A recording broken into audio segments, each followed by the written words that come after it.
Shalom, salam sejahtera bagi kita sekalian. Bapak Ibu jemaat Tuhan, pada saat ini saya ingin mengajak kita bersama untuk merenungkan firman Tuhan dari Injil Lukas pasal 14 ayat 25 sampai dengan ayat yang ke-33 dengan judul perikop segala sesuatu harus dilepaskan untuk mengikuti Yesus. Pada suatu kali, banyak orang berduyun-duyun mengikuti Yesus dalam perjalanannya. Sambil berpaling, ia berkata kepada mereka, "Jikalau seorang datang kepadaku, dan ia tidak membenci bapaknya, ibunya, istrinya, anak-anaknya, saudara-saudaranya laki-laki, atau perempuan, bahkan nyawanya sendiri, ia tidak dapat menjadi muridku. Barang siapa tidak memikul salibnya dan mengikut aku, ia tidak dapat menjadi muridku.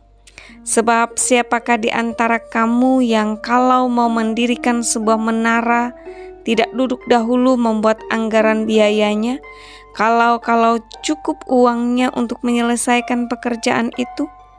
Supaya jikalau ia sudah meletakkan dasarnya dan tidak dapat menyelesaikannya, jangan-jangan semua orang yang melihatnya mengejek dia sambil berkata, 'Orang itu mulai mendirikan, tetapi ia tidak sanggup menyelesaikannya.'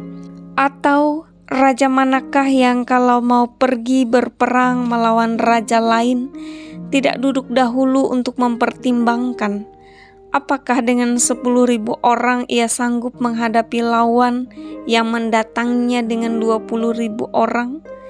Jikalau tidak, ia akan mengirim utusan selama musuh itu masih jauh untuk menanyakan syarat-syarat perdamaian. Demikian pula lah tiap-tiap orang di antara kamu yang tidak melepaskan dirinya dari segala miliknya tidak dapat menjadi muridku." Amin. Bapak Ibu jemaat Tuhan, adalah seorang bernama Mahatma Gandhi, seorang tokoh beragama Hindu yang memperjuangkan kemerdekaan India dengan cara damai, pernah berkata, "Saya tidak pernah menolak Kristus. Saya suka Kristus Anda, tapi saya tidak suka dengan Kristen Anda."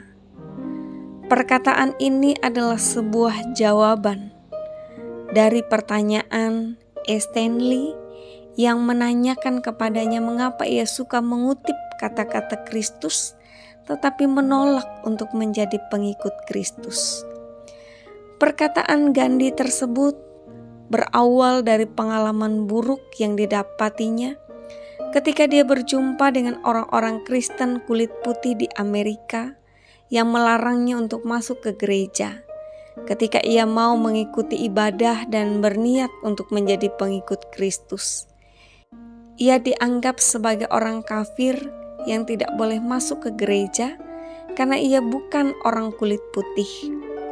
Tindakan keangkuhan orang-orang Kristen kulit putih itulah yang menghalangi niatnya untuk menjadi orang Kristen.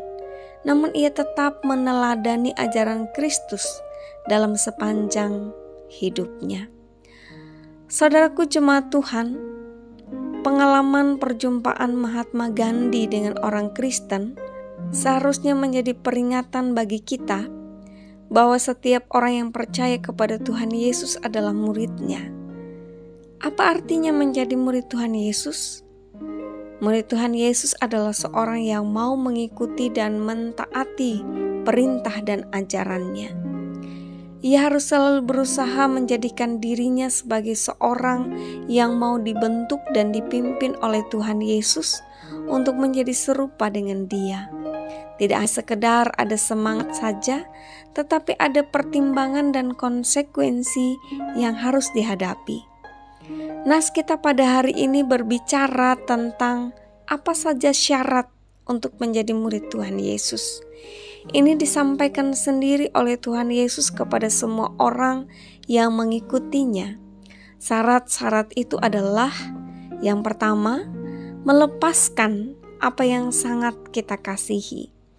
Artinya, ketika kita mau mengikut Tuhan Yesus, maka kita harus rela melepaskan apa yang dapat dan harus kita tinggalkan sebagai suatu pengorbanan dan pengabdian kita kepada Tuhan Yesus. Hal ini bukan berarti bahwa kita harus membenci atau memusuhi keluarga atau orang-orang yang kita kasihi. Tetapi kasih kita kepada Kristus harus menjadi kasih yang lebih utama, melebihi kasih kita kepada yang lainnya. Yang kedua, rela memikul salib.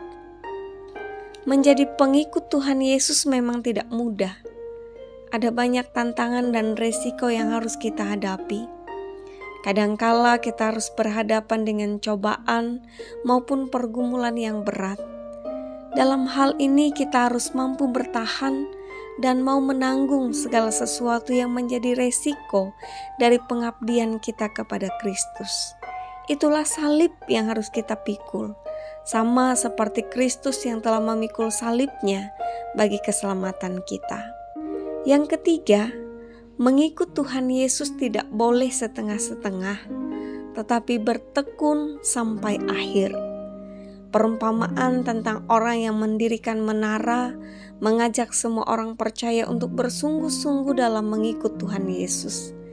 Di dalam perumpamaan ini tidak dipersoalkan apakah kita akan membangun menara itu atau tidak, melainkan apakah kita dapat menyelesaikan pembangunannya setelah kita mulai membangunnya.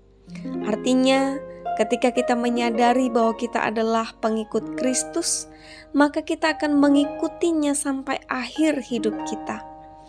Dasar iman kita harus kuat berakar di dalam Dia, sehingga kehidupan iman kita akan selalu berdiri kokoh.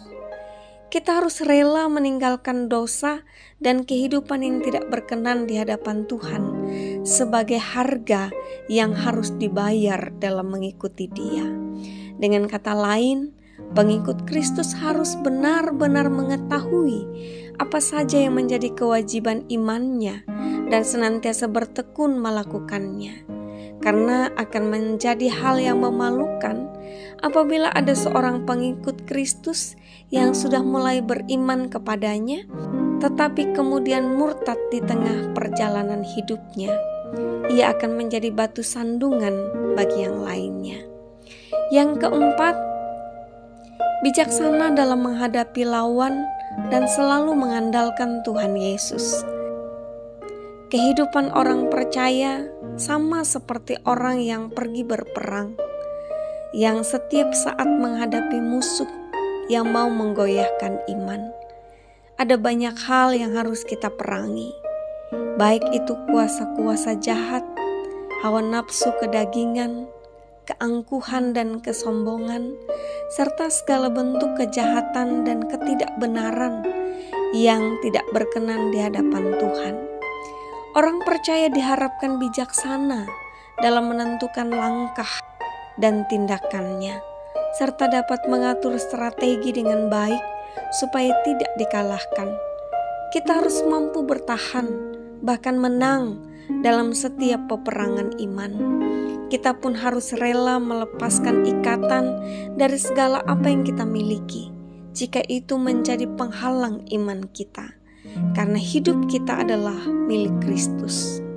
Saudaraku jemaat Tuhan, melihat syarat-syarat tersebut di atas, mengingatkan kita bahwa memang tidak mudah untuk menjadi murid Tuhan Yesus.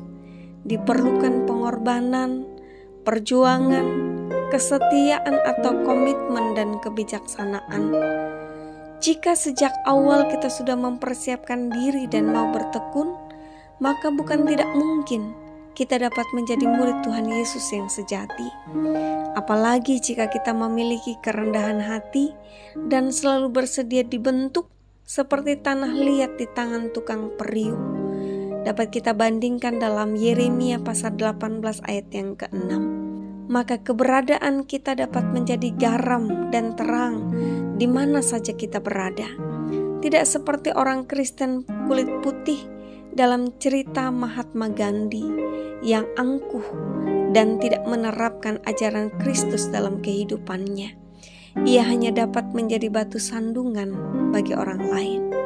Tuhan Yesus memberkati dan memampukan kita. Amin.